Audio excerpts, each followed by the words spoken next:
बिस्मिल्लाहिर्रहमानिर्रहीम अल्लाहुम्मा सल्लि अला सय्यदिना व मौलाना मुहम्मद व अला आलिहि व सहबिहि व बारिक वसल्लम। प्यारे बच्चों, मैं उर्दू साल अव्वल रुदात नवीसी अमली मश्क के साथ प्रोफेसर इमरान अख्तर सावल आपसे मुखातिब हूँ। आज हम रुदात नवीसी की बाकायदा अमली मश्क करेंगे। इससे पहले हम रुदात नवीसी का तारुफ़ पढ़ चुके हैं और उसके रहनुमा असूल भी पढ़ चुके हैं। उम्मीद करता हूँ कि वो भी आपने नोट डाउन कर लिए होंगे। तो बेटा, आज हम अमली मश्क करेंगे। आपको मैंने पिछले लेक्चर में बताया था कि आपके शॉर्ट सिलेबस में टोटल 10 रुदात शामिल हैं। उनमें से आज हम 3 करने वाले हैं, एक हम इससे पहले पढ़ चुके हैं। तो बेटा, आज की हमारी रुदात है रुदात नंबर 1, सीरत नबी सल्लल्लाहु अलैहि वसल्लम। उसके अहम नुकात हम देखते हैं। तकरीब के बाद बाकायदा सामाईन का बावज़ू और मुअद्दब होना, इनके सामाईन जो ऑडियंस है वो बाकायदा बावज़ू है और मुअद्दब अंदाज़ के साथ तशरीफ़ फरमा है। नंबर 2, दुरूद पाक से महफ़िल का आगाज़। दुरूद पाक से महफ़िल का आगाज़ रवायती अंदाज़ के साथ। स्टेज सेक्रेटरी का नातिया अशआर से आगाज़ और प्रोग्राम की तफसील से आगाही। आप स्टेज सेक्रेटरी की ज़रा अगर आप लिखना चाहें तो आप नकीब महफ़िल भी लिख सकते हैं। लिहाजा स्टेज सेक्रेटरी ने नातिया अशआर से आगाज़ किया, रवायती अंदाज़, तलावत, उसके बाद नात, फिर उसके अशआर।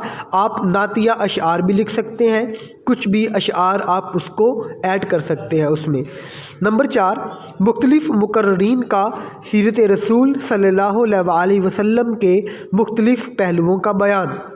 जो भी मेहमान महफ़िल में शरीक हैं, तकरीब में शरीक हैं, उसका बाकायदा इंतज़ाम जो है वो मुकर्ररीन ने किया है और उसको बाकायदा उन्होंने पढ़ा भी है।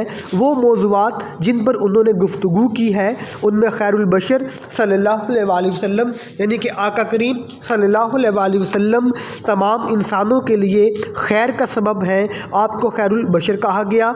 दूसरे जो मुकर्ररीन आए उन्होंने रहमतुल लिल आलमीन सल्लल्लाहु अलैहि वसल्लम, क्योंकि कुरान पाक की आयत है वमा अर्सलनाका इल्ला रहमतुल लिल आलमीन, बेशक आपको तमाम जहानों के लिए रहमत बनाकर भेजा गया है।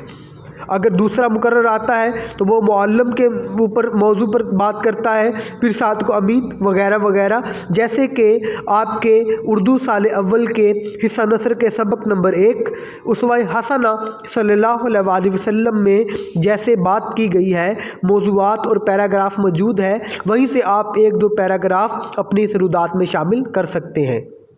उसके बाद नंबर 5, साहिब सदर की ईमान अफरोज़ गुफ्तगू। जो साहिब सदर है, जो मेहमान खसूसी है, उसने ईमान अफरोज़ गुफ्तगू की है और आका करीम सल्लल्लाहु अलैहि वसल्लम की सीरत तय्यबा, हयात तय्यबा के मुख्तलिफ़ पहलुओं का बयान किया है। आखिर में सलाम, दुआ और लंगर। आखिर पे रूह परवर दूर रस असरात आका करीम सल्लल्लाहु अलैहि वसल्लम की सीरत तय्यबा से कुछ बच्चों ने माफ़ करना सीखा, कुछ ने बर्दाश्त करना सीखा, कुछ ने लोगों की मदद करना सीखा। यूँ मुख्तलिफ़ पहलुओं से आप इस रुदात का भरपूर और बामकसद इख्तिताम करेंगे। आए तुलबा व तालिबात, हम अगली रुदात की तरफ चलते हैं। जी बेटा, ये हमारी रुदात नंबर 2 और 3 है। योम पाकिस्तान 23 मार्च 1940, जिसको हम करारदाद पाकिस्तान भी कहते हैं। योम आज़ादी 14 अगस्त 1947, जिसको हम जश्न आज़ादी भी कहते हैं। इन दोनों के मुश्तरका जो निकात हैं हम उनको पढ़ते हैं। नंबर 1, चेहरों पर खुशी और मुसर्रत। चेहरों पर खुशी है, मुसर्रत है, जो सामईन है वो खुशी का जश्न मना रहे हैं। मखसूस लिबास यानी कि उन्होंने पाकिस्तान के जो झंडा है उसके रंग का लिबास पहन रखा है। और सजावट यानी कि झंडियाँ लगी हुई हैं, बैनर्स लगे हुए हैं, झंडे लगे हुए हैं, कायद-ए-आज़म अलैहिर्रहमा के फरमान लगे हैं, हाल सजा हुआ है और कुछ ने पाकिस्तान का परचम अपने लिबास पर भी लगाया हुआ है। نمبر 2، ملی نغموں سے تقریب کا آغاز اور طلباء و طالبات میں جبکہ اساتذہ میں بھی جوش و خروش پایا جاتا ہے۔ نمبر 3، مختلف مقررین کا تحریک کے مختلف پہلوؤں پر اظہار۔ یہاں پہ بیٹا تھوڑا سا ڈیفرنس آئے گا۔ اگر آپ یوم پاکستان یعنی کہ 23 مارچ کی رودات لکھ رہے ہیں تو پھر آپ یہ بتائیں گے کہ جو مقررین آئے انہوں نے ان پوائنٹس پر بات کی اور ان پوائنٹس کی وجہ سے ہم نے الگ ریاست کا مطالبہ کیا۔ اگر آپ یوم آزادی یعنی کہ 14 اگست کی رودات لکھ رہے ہیں تو پھر آپ بتائیں گے کہ یہ وہ اہم نکات تھے جن کی وجہ سے ہم نے ایک الگ ریاست کا قیام عمل میں لائے۔ وہ کون سے موضوع ہیں؟ 2 قومی نظریہ یعنی کہ ہندو کا الگ نظریہ ہے اور مسلمان قوم کا الگ نظریہ ہے۔ جمہوریت، ڈیموکریسی، جداگانہ تہذیب، ان کی ثقافت الگ ہے اور ہماری ثقافت الگ ہے۔ اس کے بعد ہندوؤں اور سکھوں کا گٹھ جوڑ، ہندوؤں اور سکھوں نے گٹھ جوڑ کیا، متحد ہو گئے، مسلمانوں کے خلاف انگریزوں کے ساتھ مل گئے اور اقبال نے خواب دیکھا ایک الگ پاکستان کا۔ قائد کی سیاسی بصیرت تھی، انہوں نے دیکھ لیا تھا کہ ہندو اور مسلمان ایک جگہ ایک ملک میں نہیں رہ سکتے، لہذا اس لیے انہوں نے ایک الگ ریاست کے قیام کے لیے تحریک چلائی۔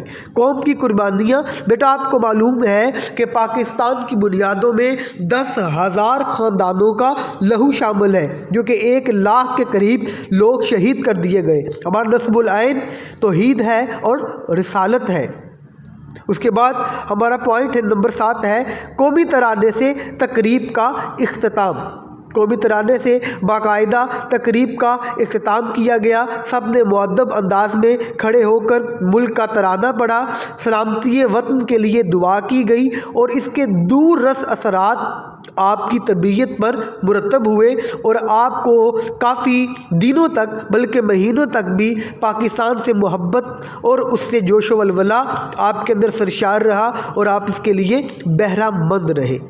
بیٹا جو پوائنٹ نمبر 8 ہے، تمام رودات کا جو آخری پوائنٹ ہوگا وہ یہی ہوگا کہ آپ نے بمقصد اس کا اختتام کیا اور اس تقریب سے، اس رودات سے آپ یہ بتانا چاہتے ہیں کہ پاکستان کتنی مصیبتوں، صعوبتوں اور پریشانیوں کے بعد حاصل کیا گیا۔ یہ تھے بیٹا ہماری 2 روداتیں جو ابھی ہم نے پڑھی۔ اس سے پہلے ہم نے سیرت نبی صلی اللہ علیہ وآلہ وسلم رودات پڑھی۔ اس سے پہلے ہم ایک رودات نعتیہ مشاعرے کی باقاعدہ کلاس میں پڑھ چکے ہیں۔ یوں ہماری 4 روداتیں موصوف ہوئیں۔ انشاءاللہ تعالی اب ہم اگلے لیکچر میں آپ سے حاضر ہوں گے۔ اپنا بہت زیادہ خیال رکھیے گا۔ وما علینا الا البلاغ المبین۔ اللہ حافظ۔